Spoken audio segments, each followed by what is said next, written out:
Hello friends, आज मैं बताने वाला हूँ selected customer wise product sales analysis का कैलकुलेशन कैसे करेंगे। तो ये आप देख सकते हैं कॉलम हेडिंग है। इस कॉलम हेडिंग के अनुसार हमें सामिप्स कमांड से कैलकुलेशन करवाना है। तो ये आप देख सकते हैं, सबसे पहले है प्रोडक्ट आईडी, कस्टमर का पर्टिकुलर प्रोडक्ट का कितना सेल है और उसका डिटेल्स मैं सामिप्स कमांड का इस्तेमाल करके करने वाला हूँ। और ये है बन जाने के बाद आपको इस तरीके से दिखेगा। ये है चार्ट, ये है सेल्स डाटा शीट। इसमें लगभग 3000 से ज़्यादा रिकॉर्ड है और 25 कॉलम भी है। सेल्स डेटा शीट से सारा कैलकुलेशन हम करने वाले हैं। ये है शीट 1 शीट। इस सीट में देखिए सबसे ऊपर है सिलेक्ट कस्टमर नेम। जैसे ही हम कोई कस्टमर नेम सिलेक्ट करेंगे उसका रिलेटेड सेल्स एनालिसिस शीट 2 में आपको दिखेगा। हम सामिप कमांड में सेल रेफरेंस के बदले नेम रेफरेंस का इस्तेमाल करने वाला है। अब ऊपर टैब में देख सकते हैं, यहाँ पर एक टैब है फार्मूला। जब आप फार्मूला में क्लिक करेंगे तो आपको नेम मैनेजर और डिफाइन नेम, ये दो ऑप्शन आपको दिखेगा। जैसे आप नेम मैनेजर में क्लिक करेंगे तो आप देख सकते हैं यहाँ पर कुछ नेम ऑलरेडी हमने बना चुके हैं। फिर आप न्यू में क्लिक करके नेम बना सकते हैं। न्यू में क्लिक करके एक नेम टाइप कर दीजिए। फिर आपको रेंज सिलेक्ट करना है। मैंने डेटा शीट से अमाउंट कॉलम को सिलेक्ट कर दिया। तो देखिए अमाउंट AMT नाम से मैंने एक नेम रेंज बना लिए। अब मैं यहाँ पर देख सकते हैं, जैसे इक्वल साइन देकर सम लिख के ब्रैकेट में अमाउंट दूंगा तो ये टोटल हो जाएगा।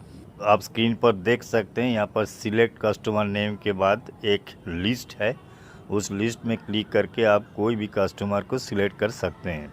और जैसे ही कस्टमर सिलेक्ट करेंगे तो उस सेल में कस्टमर नेम दिख जाएगा, जैसे अभी दिख रहा है। और इस सेल को मैंने डिफाइन नेम से एक नेम दे दिया, सिलेक्टेड अंडरस्कोर कस्टमर।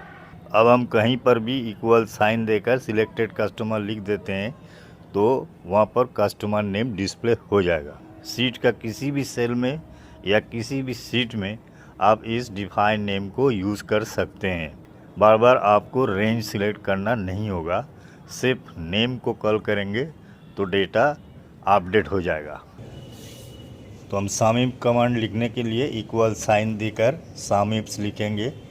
उसके बाद ब्रैकेट लगा के हमें सबसे पहले ये बताना है कौन सा कॉलम का टोटल करना है। तो हमें ग्रॉस सेल्स का टोटल करना है और इसका नेम रेफरेंस है सेल्स ग्रॉस सेल्स। उसके बाद कॉमा लगा के हमने लगाया है सेल्स ट्रांजैक्शन टाइप। एक्चुअली देखिए, कोई भी कंसर्न जब सेल करते हैं तो ज़रूर उसमें कुछ ना कुछ गुड्स रिटर्न हो जाता है। तो अगर हम सेल्स से गुड्स रिटर्न को माइनस नहीं करेंगे तो सेल्स एनालिसिस या सेल्स का फिगर गलत हो जाएगा। इसलिए ट्रांजैक्शन टाइप जो कॉलम है उसमें दो प्रकार का ट्रांजैक्शन दिख रहा है। एक है ASL का मतलब सेल और GR का मतलब गुड्स रिटर्न। इसलिए हमें यहाँ पर मेंशन करना है sales transaction type, inverted comma के अंदर ASL का मतलब सेल।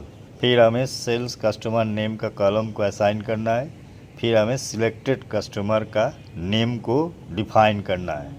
उसके बाद कॉमा लगाकर सेल्स प्रोडक्ट आईडी का कॉलम को रेफ़र करना है और उसके बाद प्रोडक्ट आईडी दिख रहा है उसका पहला कॉलम, पहला सेल को सिलेक्ट करना है। जबकि हम नीचे इसको ड्रैग करेंगे, कॉपी करेंगे, इसलिए हम कॉलम को लॉक किया है लेकिन रो अनलॉक रहेगा। और उसके बाद ब्रैकेट लगा के एंटर कर देंगे तो देखिए यहाँ पर ग्रॉस सेल्स फिगर दिख रहा है। अब हमें निकलना है गुड्स रिटर्न। तो हम ग्रॉस सेल का जो फिगर है उसी को कॉपी करके गुड्स रिटर्न में पेस्ट कर देंगे और F2 प्रेस करके एडिट कर देंगे फॉर्मूला। जहाँ SL लिखा है उसको हटा के GR टाइप करके एंटर कर देंगे, गुड्स रिटर्न का फिगर आ जाएगा।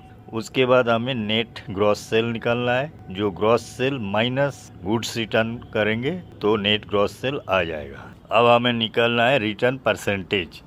तो हम इक्वल साइन देकर पहले गुड्स रिटर्न का फिगर को सिलेक्ट करेंगे, फिर डिवाइडेड मार्क देकर ग्रॉस सेल को सिलेक्ट करेंगे और मल्टीप्लाई 100 करके एंटर कर देंगे तो आपका परसेंटेज आ जाएगा।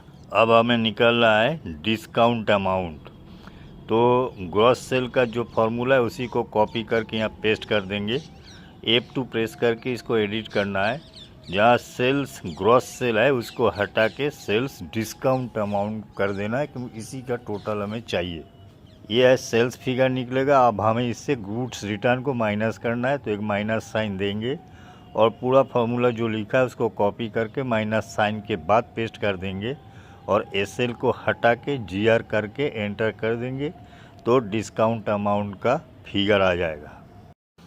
अब हमें निकालना है टैक्सेबल सेल्स, तो नेट ग्रॉस सेल्स से माइनस करेंगे डिस्काउंट अलाउड और आ जाएगा टैक्सेबल सेल्स।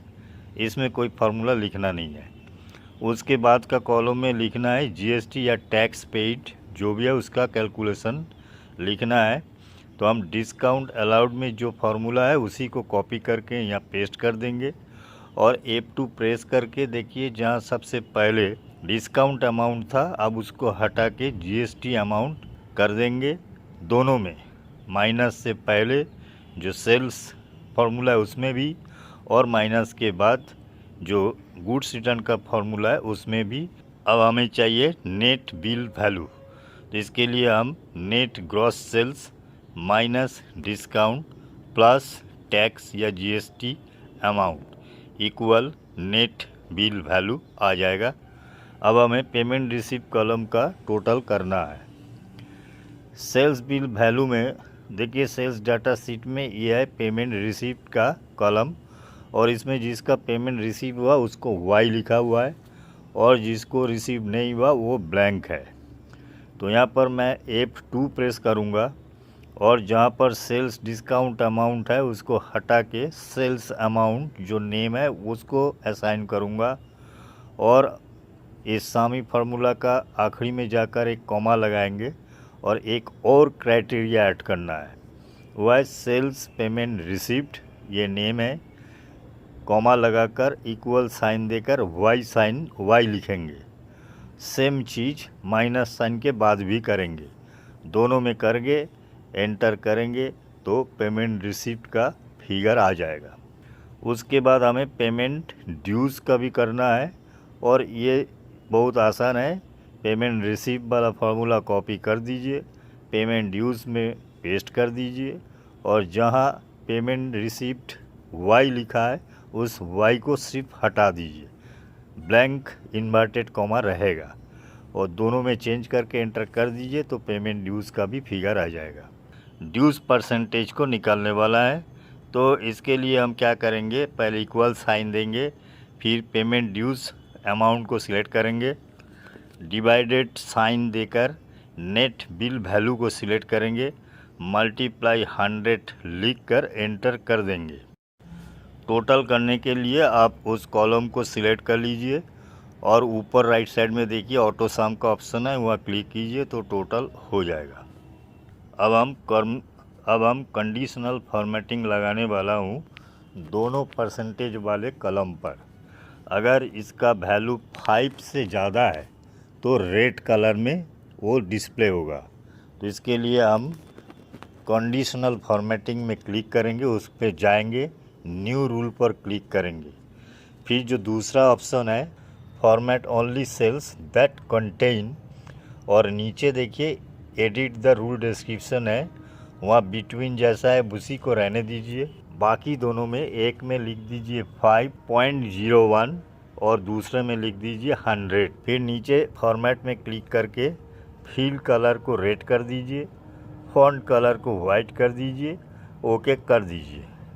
अब जिस का वैल्यू 5 से ऊपर है वो रेड कलर में आ जाएगा। जहाँ बिटवीन लिखा है वहाँ पर देखिए एक ग्रेटर देन ऑप्शन भी है। अगर आप ग्रेटर देन ऑप्शन सिलेक्ट करते हैं तो 5 टाइप करके एंटर कर दीजिएगा। तो आपने देखा किस तरीके से बहुत ही आसानी से सेल्स एनालिसिस स्टेटमेंट आपने बना डाला।